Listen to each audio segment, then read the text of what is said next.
Lukas 15, saya baru kacamatanya baru nih, jadi saya mesti adaptasi karena ini ternyata rupanya progresif lebih berat daripada yang biasa ya. Lukas 15 ayat 17 sampai dengan 20 ya. Kita tahu tentang anak yang bungsu, kita tahu cerita tentang anak yang sulung, anak yang bungsu, anak yang terhilang, betul? Kisah ini sering kita dengar, tapi hari ini ada pesan Tuhan kepada setiap kita. Lalu ia menyadari keadaannya, katanya, betapa banyaknya orang upahan Bapakku yang berlimpah-limpah makanannya, tetapi aku di sini mati kelaparan. Aku akan bangkit dan pergi kepada Bapakku dan berkata kepadanya, Bapa, aku telah berdosa terhadap sorga dan terhadap Bapa. Aku tidak layak lagi disebut anak Bapa. Jadikanlah aku sebagai salah seorang upahan Bapa. Ya, kita tahu kisahnya ini. Ini saya kacamatanya baru. Ternyata saya nggak bisa juga ngelihat. Ini sengaja jauh dan dekat. Tapi ternyata wajahnya di sini aku lihat semuanya sama gitu loh. Luar biasa ya. Makanya faktor U ternyata ada pengaruh juga dengan mata ya. Oke, nah dikatakan di sini kalau engkau baca kisahnya, saya nggak gitu suka pakai kacamata. Adalah apa boleh buat. Nah, jadi dikatakan di sini tadi dikatakan adalah bahwa ada satu keluarga yang sangat kaya raya dan dia punya 2 orang anak, betul? Ini bukan bicara tentang hanya sekedar kaya atau miskin atau misalnya sekarang hanya warisan, tapi ini melambangkan kehidupan kita, percayalah ya. Karena dalam kehidupan ini hanya ada 2 golongan orang Kristen. Golongan yang mana kita? Golongan yang dikatakan si sulung atau golongan si bungsu. Dan di antara 2 anak ini si bungsu datang kepada bapaknya, dia bilang, Bapak pokoknya minta harta warisan, pokoknya saya minta semuanya. Nah, seorang bapak yang baik tidak menolak anaknya, dia pikir anaknya sudah cukup dewasa dan dia berikanlah. Tapi fakta mengatakan kemudian anak ini berfoya-foya, dihabiskannya semua harta yang diberikan orang tuanya, betul?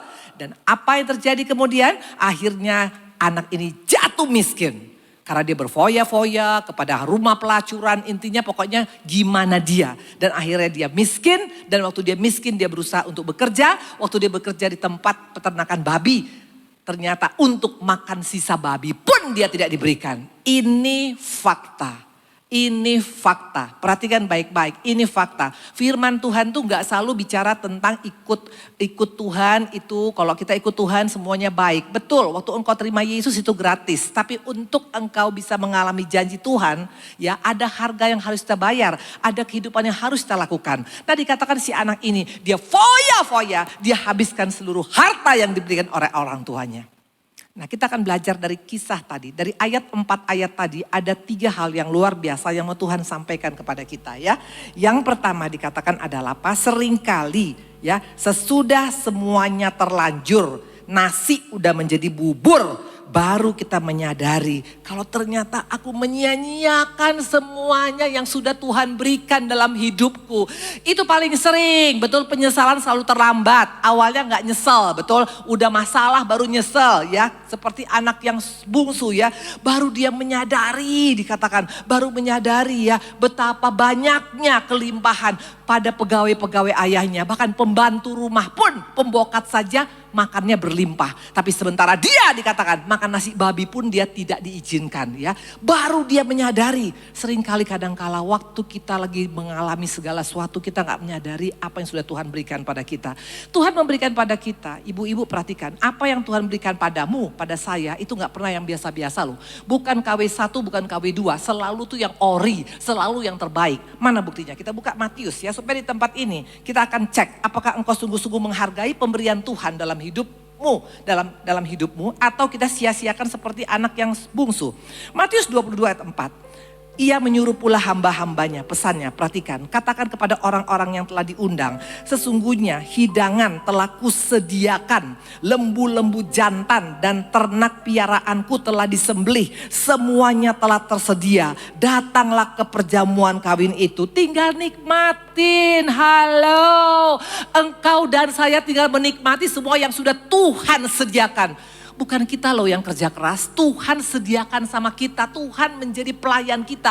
Dia siapkan semua dan bukan hanya yang biasa-biasa. Bayangkan dikatakan lembu jantan. Jantan tuh bicara tentang yang terbaik. Bukan betina, bukan anak lembu, tapi lembu jantan. Ini yang terbaik Tuhan berikan. Apalagi piaraan Tuhan. Ya, siapa di sini suka memelihara binatang? Ya, suami saya tuh pelihara binatang itu hobinya luar biasa. Di rumah saya tuh semua komplit.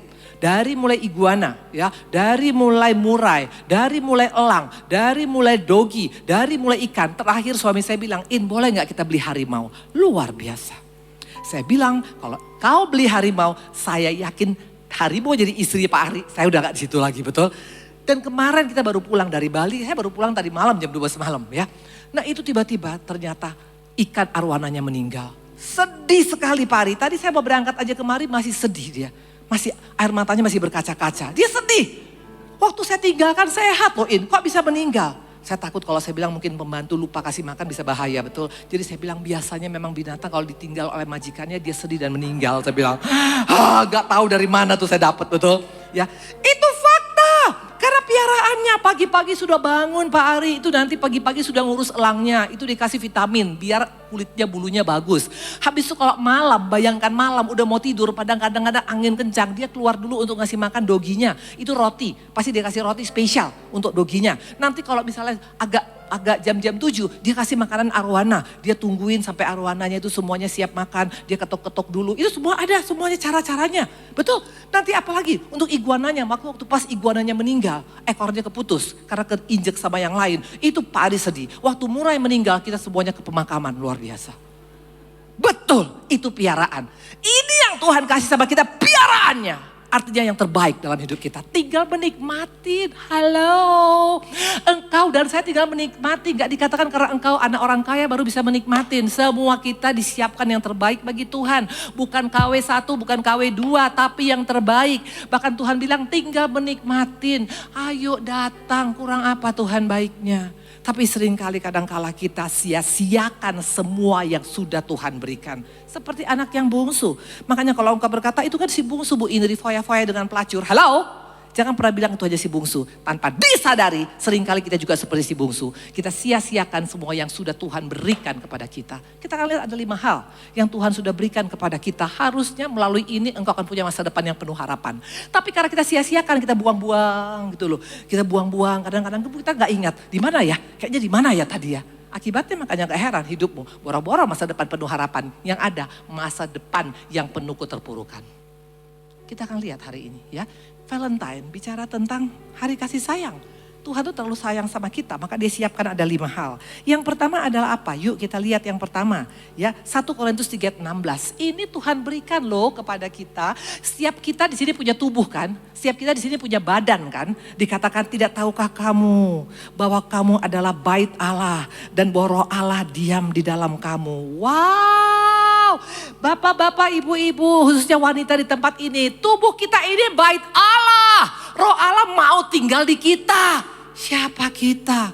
Maka jangan kau pernah bilang saya udah tuwek Bu Indri, saya jelek, saya peot, saya miskin, saya segala macam. Gak dikatakan hanya badan orang kaya saja. Gak dikatakan hanya tubuh orang kaya saja. Tubuh setiap kita adalah bait Allah. Dan Roh Allah mau tinggal dalam kita. Ini gak main-main. Tapi seringkali kita sia-siakan tubuh kita. Mana buktinya? Makan semua dimakan. Halo, makan samcan tiap hari. Makanya gak heran kolesterol, asam urat, jantung. Karena Tuhan bilang tubuhku itu tubuhmu itu kuberikan supaya aku tinggal di sana. Jaga dong tubuh kita, betul? Ibu-ibu di sini suka olahraga gak? Jangan cuma hitung duit terus. Olahraga, maka tadi yang tadi dangsa di situ olahraga. Ya makanya sengaja pakai jam. Jam saya ini bukan jam yang pakai berlian, bukan. Jam saya ini untuk hitung berapa langkah saya setiap hari. Target saya 10.000 langkah setiap hari. Betul? Makanya saya selalu jalan-jalan. Ya mau ngapain pun jalan-jalan, betul? Karena supaya sehat. Ibu-ibu jangan bangga dengan berkata, tapi saya nonton Korea terus Bu Indri dari pagi sampai malam. Enggak mungkin kok sehat. Halo? Karena Tuhan bilang dalam tubuh yang sehat ada jiwa yang sehat. Makanya kenapa kita nggak punya jiwa yang sehat? Karena tubuhmu sakit. Nah dikatakan makan dijaga, istirahat juga harus cukup. Apalagi? Ya jangan suka aneh-aneh. Ya kalau ibu-ibu sini saya yakin semua gak aneh-aneh. Tapi masih hidup dalam seks, bebas, masih suka macam-macam. Bagaimana mau menjaga tubuh kita? Apalagi tukang minum, ngerokok. Ada yang ngerokok di sini? Gak ada ya. Di sini saya lihat semuanya pendeta-pendeta semua soalnya. Betul ya? Ya. Dulu saya gak menjaga tubuh saya. Makanya dulu saya anak bungsu. Saya hidup dengan mencemarkan tubuh saya dari atas sampai ke bawah. Makanya akhirnya saya menyesal, saya menyadari. Tapi biasanya selalu menyadari itu selalu udah nasi menjadi bubur. Hanya itulah Tuhan kita tetap masih ada kesempatan. Amin. Nah dikatakan jaga tubuh ya. Karena dikatakan tubuh kita ini adalah bait Allah. Seringkali kau tidak menjaga. Yang kedua apa yang Tuhan berikan pada kita. Buka Markus 11 ayat 23. Ini sudah Tuhan kasih sama kita tapi gak kita jaga juga. Aku berkata padamu sesungguhnya barang siapa berkata kepada gunung. Beranjaklah dan tercampaklah ke dalam laut. Asal tidak bimbang hatinya tetapi percaya apa yang dikatakannya akan terjadi. Maka hal itu akan terjadi padanya. Wow! Kita punya otoritas dari perkataan kita. Itu sudah diberikan Tuhan sama kita. Modalmu untuk bisa menyelesaikan masalah hidup ini, mulut kita, bukan mulut pendeta. Jadi jangan pernah pikir, tapi kalau pendeta yang berkata beda Bu Indri. Siapa bilang? Dikatakan asal kau percaya, gunung pun bisa beranjak, gunung pun bisa kau buang. Artinya apa? Tuhan kasih kita kuasa melalui mulut kita. Itu modal kita. Tapi kita sia-siakan dengan apa? Suka ngomong gosip. Amin. Siapa penggosip kelas kakap di Alkitab? Miriam, perempuan Nabiah. Gak jadi jaminan ibu-ibu walaupun kau rajin beribadah ke SSM, melayani SSM luar biasa. Tapi tukang gosip kanan kiri, gosipin suaminya, gosipin mertuanya, betul karena gak dikasih warisan, betul. Gosipin temennya, tapi kalau ketemu dengan teman, ya apa kabar? Habis dia belakang, lu tahu gak dia kan tadi ngutangnya belum bayar. Hah! Kalau engkau seperti ini, engkau sia-siakan warisan yang sudah Tuhan berikan. Mulut ini punya kuasa. Atau mungkin sumpah serapah, dasar anak bodoh, dasar suami gak bisa kerja. Seperti siapa? Seperti Nuh, kepletok. Dia bilang terkutuklah engkau kepada Ham. Terjadi loh. Maka jangan sombral mulutnya. Amin. Jangan bilang dasar goblok. Kalaupun goblok anak kita bilang dasar pintar luar biasa. Ada kuasa dari mulut kita. Tapi kita seringkali sia-siakan. Seperti anak yang bungsu disia-siakan. Hambur-hambur semuanya yang sudah Tuhan berikan. Mulut kita ada kuasa. Maka jangan suka sungut-sungut. Akibat sungut-sungut bangsa Israel 2 juta orang mati di padang gurun loh. Pengaruh sungut-sungut dalam keluarga itu bisa merusak semua seisi keluarga kita. Hah panas, hah rumah kecil, hah gaji gak cukup. Waktu istri suka bersungut-sungut, kuasa yang Tuhan berikan padamu hilang semua yang ada, rumah tanggamu, hidupmu semakin amburadul. Tuhan kasih kita perkataan, kuasa perkataan Yesus itu luar biasa. Lazarus aja yang mati aja, persoalan yang gak mungkin aja bisa bangkit tuh. Tuhan bilang apa pada Lazarus? Lazarus keluar, itu perkataan. Beres tuh masalah. Apalagi kepada orang yang lumpuh 38 tahun. Mungkin tempat ini engkau lumpuh ekonomimu. Lumpuh apa? Tuhan bilang apa? Hei lumpuh, bangun, angkat tilammu, berjalan. Jadi tuh. Makanya perkataan apa yang keluar dari mulut kita. Jangan katakan hanya si bungsu yang berfoya-foya. Kita pun seringkali membuang-buang yang sudah Tuhan berikan pada kita. Mulut kita ini punya kuasa. Amin. Halo. Kalau saya dulu mengeluh terus tentang Pak Ari. Belum tentu Pak Ari berubah bisa hari ini. Kalau saya bilang dasar laki-laki, dasar suami, dasar gak tahu bertanggung jawab. Wah panjang ceritanya. Tapi setiap Pak Ari pulang walaupun udah seminggu gak pulang. Haleluya. Dia bilang. Pulang 6 hari luar biasa. Pulang sekarang 4,5 hari. Amin amin. Akhirnya sekarang coba kemana-mana nempel kayak perangko. Ada kuasa. Mau gak pakai kuasa mulut?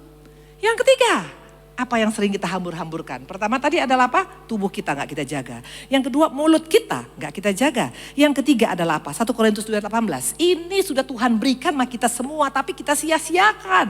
Sebab siapa yang mengetahui pikiran Tuhan sehingga ia dapat menasehati. Tapi kami memiliki pikiran Kristus. Wow! Tuhan kasih pikirannya ke kita loh. Makanya jangan pikirannya suka liar. Jangan suka kotor, jangan suka mereka-reka, jangan suka asumsi, jangan suka curiga sama Tuhan. Tuhan kasih pikirannya sama kita, siapa kita dapat pikiran Kristus. Tapi engkau sia-siakan, cara nyanyiakannya gimana? Selalu pikirkan yang negatif. Matilah aku, hancurlah aku, gak mungkinlah anakku bisa berubah, gak mungkin suamiku bisa berubah. Pikiran kita kotor. Padahal apa kata Paulus, pikirkan yang manis, yang sedap didengar, yang kebajikan, itu punya kuasa. Makanya Ayub bilang, apa yang kutakutkan itu yang terjadi. Apa yang kau aminkan itu juga terjadi. Halo. Halo. Tapi seringkali kita sia-siakan pikiran kita. Maka ibu-ibu jangan terlalu banyak masuk nonton sinetron. Ada apa dengan, bukan ada apa cinta, apa? Apa tuh yang gak tamat-tamat? Hah? Apa? Jangan pura-pura, pasti tahu lah. Apa namanya? Ikatan cinta. Saya dengar, saya tanya sama mertua saya suka soalnya. Mam udah keberapa? Kalau gak salah udah 1000 seri ke 1000 ya, saya gak tahu. Lu kok gak tamat-tamat? Iya memang gak tamat-tamat. Kalau engkau banyak mendengar hal yang tidak baik, ya, nonton yang tidak baik, otomatis pikiran kita pasti terganggu. Percayalah, kalau engkau suka nonton film India, ya tentang nanti dibunuh karena warisan, ini jahat. Kita pun kalau ngeliat orang gitu, ini kayaknya mirip nih kayak si India tadi, betul? Karena apa yang masuk itu yang keluar, garbage in, garbage out. Yang masuk sampah, yang keluar pasti sampah. Yang masuk firman, yang keluar iman. Padahal Tuhan udah bilang, aku kasih pikiranku loh. Gila, Tuhan kasih pikirannya kepada kita ibu-ibu. Gak dibilang Tuhan yang kasih pikiran kepada pendeta. Setiap kita harusnya punya pikiran Kristus, tapi engkau sia-siakan. Makanya gak heran hidup kita amburadul. Yang keempat, apa yang sering juga kita sia-siakan yang keempat? Yuk kita buka. Ibrani 10:22, ayo kita lihat. Karena itu marilah kita menghadap Allah dengan hati yang tulus ikhlas dan keyakinan iman yang teguh. Oleh karena hati kita telah dibersihkan dari hati nurani yang jahat dan tubuh kita telah dibasuh dengan air yang murni. Wow, bayangkan hati kita yang basuh Tuhan. Dibersihkan untuk supaya kita bisa ketemu dengan Dia. Karena Tuhan tuh melihat hati. Tapi kita sia-siakan hati yang baru Tuhan berikan dengan masih menyimpan kepahitan. Itu si bungsu yang berfoya-foya. Tuhan kasih hati yang baru untuk bisa masuk ke hadirat Tuhan, menyembah Dia. Tapi hati kita penuh dengan kepahitan. Hati kita penuh dengan iri. Kalau melihat orang lain lebih diberkatin, lebih cantik, lebih kaya, lebih hebat. Engkau dan saya menjadi si bungsu. Yang engkau menyia-nyiakan warisan yang sudah Tuhan berikan. Halo, dulu hati saya penuh dengan iri. Gak usah bohong lah. Emangnya kita semuanya orang yang sempurna. Saya iri. Kadang lihat kenapa abang-abang saya kok enak-enak banget dia. Anakku setengah mati di Australia. Halo, kalau engkau seperti itu, engkau tidak akan pernah bisa masa depan yang penuh harapan. Karena hati-hati dengan hati. Dikatakan jagalah hatimu dengan penuh kewaspadaan. Dari sanalah terpancar kehidupan. Amin. Tapi orang yang hatinya sudah bersih, itu beda loh. Ibu-ibu percaya enggak? Wajah tergantung dari hati. Kalau wajah kita, kalau hati kita bersih, itu wajah kita tuh ada sinar kemuliaan Tuhan loh. Betul? Dikatakan Kain, karena hatinya marah sama adiknya. Tuhan bilang, Kain, lu kenapa? Muka lu kok cembetut? Maka di tempat ini yang suka cembetut, cek hatinya. Coba dikit lihat muka kanan kiri. Ada nggak muka yang kudanil di sini? Nggak bisa dibohongin, jangan pernah bilang, iya enggak Bu Indri, hati saya sih baik, hanya muka saja kudanil, nggak mungkin. Karena nggak bisa, bukan harus cantik loh, saya nggak ada bilang cantik, bukan harus wah. Tapi orang bisa ngelihat muka kita tuh beda ya. Orang yang hatinya tulus, yang hatinya jujur, kita ngelihat dia aja kayak persis kayak lapangan pesawat empuk. Makanya kita suka dekat dengan dia. Seperti Yesus, betul? Coba lihat muka Yesus dengan ahli Farisi, beda nggak? Beda, betul? Kalau muka Yesus selalu teduh, muka ahli Farisi, makanya gak heran suami gak betah di rumah. Bukan karena takut, bukan karena mungkin rumahnya jelek. Muka istrinya kayak harimau. Betul, kenapa bisa kayak harimau? Karena hatinya gak dijaga. Terus aja ngomel, terus aja kecewa, terus aja tawar hati. Nggak seperti itu. Dan yang kelima, apa yang kita sia-siakan, ini yang paling penting. Yang sering kita sia-siakan adalah apa? Coba kita lihat. Mana dia? Yang kelima adalah apa? Kasih Yesus. Kita dapat kasih Tuhan. Kasih yang gak pernah hitung-hitungan, betul? Tuhan pernah hitung-hitungan gak sama kita ibu-ibu? Kita jatuh diampunin, kita jatuh diampunin, betul? Tuhan gak pernah hitung-hitungan. Dunia hitung-hitungan gak? Hitung-hitungan, betul? Maka ibu-ibu di tempat ini suka pakai kalkulator, jauh banget dari kasih Yesus. Yesus gak hitung-hitungan, Yesus gak pandang muka. Mau engkau miskin, mau engkau kaya, sama loh perlakuan Tuhan sama kita. Betul? Kalau gereja tergantung. Halo, kalau teman-teman kita pelayanan tergantung, betul. Kalau yang kaya kita bilang, hai apa kabar Ci?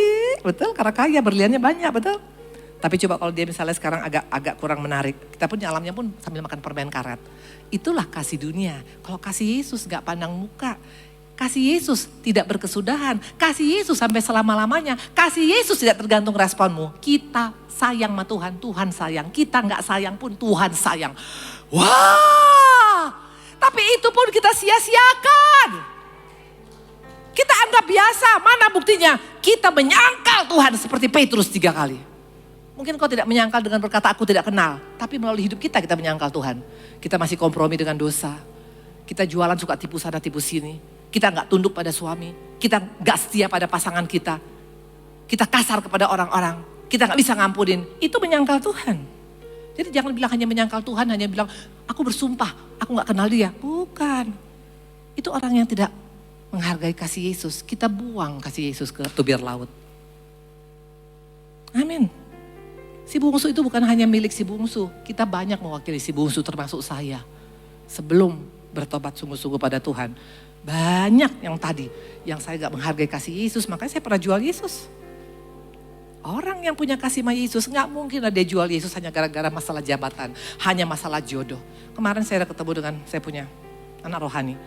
Dia bilang, Bu Indri saya kayaknya mau menikah. Tapi berhubung karena saya gak ada waktu. Jadi mungkin ya siapa aja lah.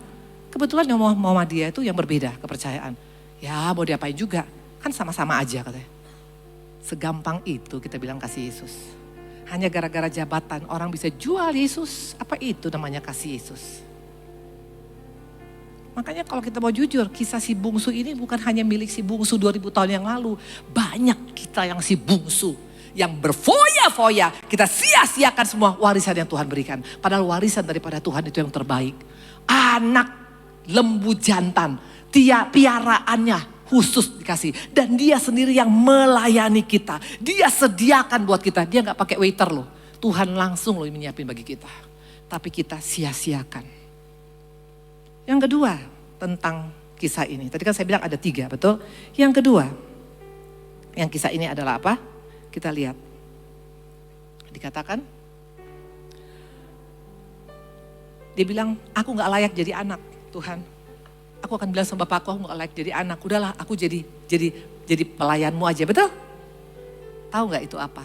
Sekali engkau sudah mulai menyia-nyiakan 5 yang diberikan Tuhan tadi. Itu iblis langsung menyerang kita loh. Waktu engkau jatuh, iblis langsung bilang engkau tidak layak. Dan anak bungsu ini kena korban daripada si iblis. Maka dia bilang aku mau ketemu dengan bapakku. Biarlah aku jadi pegawainya pun gak apa-apa. Karena aku gak apa-apa lah gak jadi anak. Halo, engkau dan saya tetap jadi anak Bapa loh. Walaupun kita jatuh kita tetap anak Bapa. Gak ada bekas anak, gak ada bekas Bapa. Itu semua permainan si iblis yang berkata engkau sudah kartu mati. Engkau sudah hancur, engkau tidak akan mungkin lagi. Tadi sebenarnya saya mau bawa, saya punya yang bikin rambut saya ke sini. Dulu hidupnya dia hancur-hancuran. Dia bukan kita. Dia agama seberang. Tapi dia bilang saya mengalami Tuhan secara pribadi. Halo, dikatakan tadi di sini ya. Dia merasa dulu hidupnya udah gak berguna. Gak mungkin lagi aku bisa. Mati pun saya udah pasti neraka paling dalam. Tapi waktu dia tahu tentang kasih Bapa, dia bilang luar biasa ya Bapa ya. Bisa ngampunin saya ya. Bisa. Karena Tuhan tuh baik sama kita, bukan tergantung kita baik sama dia. Kita gak setia pun Tuhan tetap setia, kita gak sayang pun Tuhan tetap sayang. Makanya anak ini hampir terkena intimidasi si jahat. Ingat, iblis itu selalu datang dengan intimidasi. Iblis gak datang untuk membangun hidupmu, iblis datang untuk menghancurkan hidup kita. Kau gak berguna, kau hancur, gak mungkin bisa diubahkan. Dulu saya mengalami itu. Dan yang mengerikan, isu intimidasi bisa iblis pakai siapa aja loh. Saya melalui keluarga saya. Ibu-ibu mungkin pernah dengar bagaimana saya pernah waktu itu dipanggil sama keluarga saya di Singapura. Dipanggil sama keluarga saya di Singapura. Udah gitu mereka duduk dengan pakai Alkitab semua di depan. Karena semua hamba-hamba Tuhan. Mereka bilang, Indri kamu masuk surga atau neraka? Siapa yang gak masuk surga betul? Saya bilang ya pengen masuk surga dong. Anak saya masih umur 3 bulan. Pak Arif waktu itu ada di Kebun Waru. Kalau betul kamu masuk surga, tinggalkan pasanganmu, tinggalkan anakmu, pulang ke Medan. Masa sih Tuhanku seperti itu? Saya kaget. Aduh, ngeri banget. Jadi kalau saya tetap bersama-sama gak ada pengharapan. No. Tinggalkan semua, baru nanti Tuhan akan angkat engkau menjadi anaknya. Gak sesuai firman Tuhan. Halo, udah gitu apa yang terjadi? Gak cukup sampai di sana. Sudah gitu saya tahu dari anak-anak rohani teman saya di Medan. Bu Indri maaf, kami gak boleh salam ibu. Kenapa? Saya bilang, karena siapa yang salaman sama Ibu Indri, kata mereka, kata dari keluarga saya, itu dibakar di api neraka. Bayangkan kalau dunia ini udah gak nerima engkau. Tapi yang luar biasa Tuhan itu tetap nerima kita. Tapi iblis gak tinggal diam, dia intimidasi. Kau gak layak, kau hancur. Dan terakhir saya masih ingat di puncak. Saya lagi bikin acara, saya undang saya punya keluarga untuk bawa firman. Untuk nyampaikan firman tentang akhir zaman. Saya berdiri di pintu. Dengan saya berharap firman akhir zaman menguatkan jemaat. Tiba-tiba apa yang terjadi? Pembicara keluarga saya ini berkata, kalau di sini ada yang bercerai, masuk neraka katanya. Mampuslah saya. Gak ada pengharapan. Saya nangis, saya tiarap, gak bisa bikin apa-apa lagi. Saya nangis, saya bilang, aku hancur. Aku udah gak punya pengharapan. Di sana saya punya pendoa-pendoa yang luar biasa. Ibu-ibu, pesan saya, cari teman-teman yang setia. Jangan cari teman hanya orang kaya saja, hanya orang hebat saja, hanya orang terkenal saja.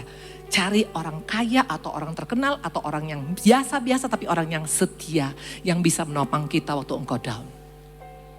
Itu saya nangis. Di sini gak ada mereka kebetulan, salah satu gak ada. Karena ini semua orang Medan.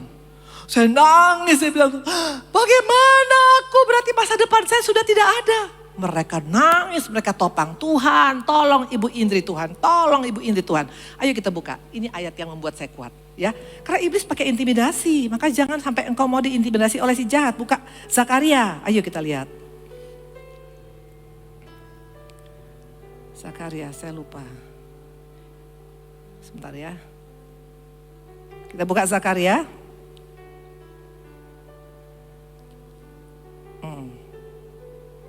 Tadi ayat apa saya bilang?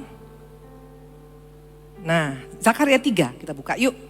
Zakaria 3 ayat ke 3 ya, saya baca ya. Zakaria 3 ayat 1 sampai dengan ke berikutnya. Kemudian ia memperlihatkan kepadaku, saya dapat ini firman dari Tuhan. Waktu saya dalam keadaan terpuruk, dikatakan kalau selama saya masuk neraka, dikatakan kalau saya nggak bercerai, makanya saya akan masuk neraka. Dikatakan juga dalam keadaan bahwa saya udah nggak ada punya pengharapan. Perhatikan. Kemudian ia memperlihatkan kepadaku imam besar Yosua berdiri di hadapan malaikat Tuhan, sedang iblis berdiri di sebelah kanan untuk mendakwa dia. Lalu berkatalah malaikat Tuhan kepada iblis, Tuhan kiranya menghardik engkau hai iblis. Tuhan telah memilih, kiranya menghardik engkau, bukan dia ini puntung yang telah ditarik dari api. Perhatikan. Kita ini puntung loh yang ditarik dari api. Ini firman untuk saya. Tuhan ngomong sama saya jelas ya. Dan dikatakan adapun Yosua mengenakan pakaian yang kotor. Itu saya. Pakaian saya kotor waktu dia berdiri di hadapan malaikat. Yang memberikan perintah kepada orang-orang yang melayani. Tanggalkan pakaian yang kotor daripadanya. Perhatikan inilah Tuhan kita. Dan kepada Yosua ia berkata, lihat dengan ini aku telah menjauhkan kesalahanmu daripadaku. Aku akan mengenakan padamu pakaian pesta. Wow! Pakaian kotor kita diganti dengan pakaian pesta. Kemudian dia berkata, taruhlah serban tahir pada kepalanya. Maka mereka menaruh serban tahir pada kepalanya dan mengenakan pakaian kepadanya. Sedang malaikat Tuhan berdiri di situ. Lalu malaikat Tuhan memberi jaminan kepada Yosua. Perhatikan, beginilah firman Tuhan semesta alam. Apabila engkau hidup menurut jalan yang kutunjukkan dan melakukan tugas yang kuberikan padamu, maka engkau akan memerintah rumahku dan mengurus pelataranku. Dan aku akan mengizinkan engkau masuk ke antara mereka yang berdiri melayani di sini. Wow! Ini yang Tuhan ngomong sama saya. Pakaian kotorku Tuhan ganti dengan pakaian pesta. Halo. Dan Tuhan bilang apabila engkau menuruti jalan kutunjukkan, aku layakkan engkau boleh melayani di SSM. Ibu-ibu, kurang apa Tuhan kita? Intimidasi iblis itu mengerikan. Saya terintimidasi bertahun-tahun loh. Asal saya mau naik mimbar, maju mundur. Karena layak gak aku. Tapi yang luar biasa, firman ini terus masuk ke diri saya. Aku layakkan engkau anakku. Engkau layak boleh melayani di tempat kudusku. Sampai bilang, Tuhan terima kasih itu saya punya pendoa. Semua mendoakan. Itu ada namanya Ibu Kartini dari Medan. Itu saya punya pendoa yang luar biasa. Dia berdoa dalam nama Tuhan Yesus, berikan kepada Ibu Indri iman yang kuat, hati yang teguh. Tuhan tolong, itu bertahun-tahun loh mereka doakan saya. Sampai akhirnya saya bisa seperti ini hari ini. Intimidasi iblis itu gak main-main, jahatnya luar biasa. Tergantung engkau hari ini. Apa yang terjadi? Seorang si bungsu, dia ambil sikap yang benar. Dia bangkit, ups sampai loncat. Dia bangkit. Sering kita gak bisa bangkit, tahu karena apa? Karena kita terlalu tiarap. Kita terlalu mengasihan diri sendiri. Gak mungkin saya Bu Indri. Mana mungkin bisa, itu tiarap. Harus bangkit. Aku mau Tuhan, dan gak cukup hanya bangkit. Kembali kepada Bapa, itu kata kuncinya. Banyak orang bangkit dengan kekuatannya sendiri, gak bisa. Tapi anak bungsu ini kembali kepada Bapa. Dan tahu apa yang terjadi? Bapak bukan hanya menerima dia. Bapak lihat dari jauh waktu anak ini datang. Berarti sampai hari ini Tuhan masih melihat kita. Mau gak engkau kembali anakku? Bapak lihat dari jauh. Pas dia lihat anaknya di sana. Bapak lari. Dia peluk anaknya. Dan dia bilang, malaikat, bereskan, kasih pakaian yang terbaik. Kasih cincin, kasih sepatu, kasih jubah yang indah. Dan sediakan makanan yang terbaik. Hari ini Tuhan yang sama berkata, do you love me? Kalau engkau mencintai Tuhan, jangan sia-siakan apa yang sudah Tuhan berikan pada kita. Ada 5 hal tadi. Pertama adalah apa? Tubuh kita jaga. Jangan sembarangan dengan tubuhmu. Yang kedua, perkataan kita jaga. Jangan perkataan dusta, jangan perkataan hoax, jangan perkataan sungut-sungut. Amin. Yang ketiga, pikiran Kristus jaga. Pikirkan yang manis, yang sedap didengar. Yang keempat dikatakan, jaga hati kita. Karena dengan hati yang tulus kita bisa masuk ke dalam hadiratnya. Bukan karena uangmu yang banyak, hati kita yang buat engkau bisa masuk ke hadirat Tuhan. Yang kelima, jangan sia-siakan kasih Yesus. Dia mati untuk kita. Dia gak hitung-hitungan untuk kita. Dia gak pandang muka untuk kita. Dia gak ungkit-ungkit dosa untuk kita. Dan kasihnya seumur hidup sampai selama-lamanya. Sampai Bapa, sampai Yesus datang kedua kali. Caranya bagaimana Bu Indri untuk kita bisa meresponin? Bangkit, kembali kepada Bapa. Dia sudah menunggu kita di sana. Dan dia berkata, aku akan berikan padamu jubah yang maha indah. Kasut untuk berjalan, meterai sebagai cincin anakku. Dan kita akan menikmati makan bersama-sama. Dan surga bertepuk tangan. Tepuk tangan buat Tuhan Yesus. Saya undang pemusik, Tuhan berkatin. Semua diberkatin? Masih mau foya-foya?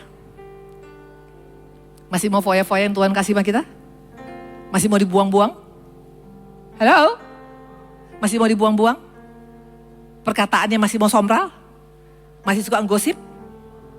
Rugi sendiri, betul? Hari ini yuk belajar dari si bungsu, Tuhan berkatin.